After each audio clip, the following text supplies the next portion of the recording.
We are learning more tonight about a Richmond Hill Daycare that suddenly shut down after the state revoked its license. Parents tell News 3 the daycare had problems that put their children in serious danger. News 3's Kelly Antonacci is here now with continuing coverage. Tina Ben, the state says Angel Learning Center knowingly let someone work there without a complete background check.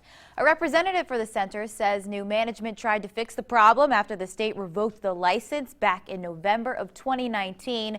But the state and parents say they went about it all wrong.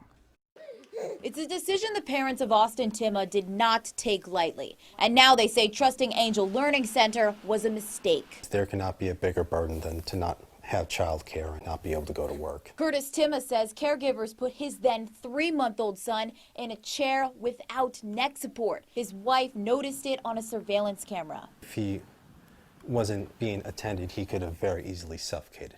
This didn't just happen once, this happened twice within about a 2-week time period. Angel's management says those problems happened before they came into the picture.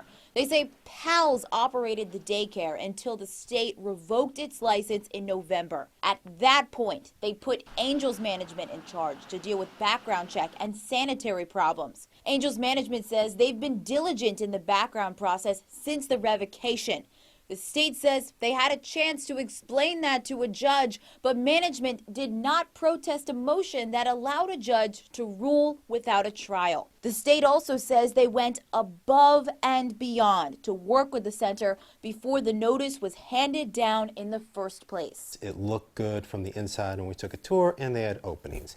But had we done more research, we probably would have learned that it was not a very good place to send your kids.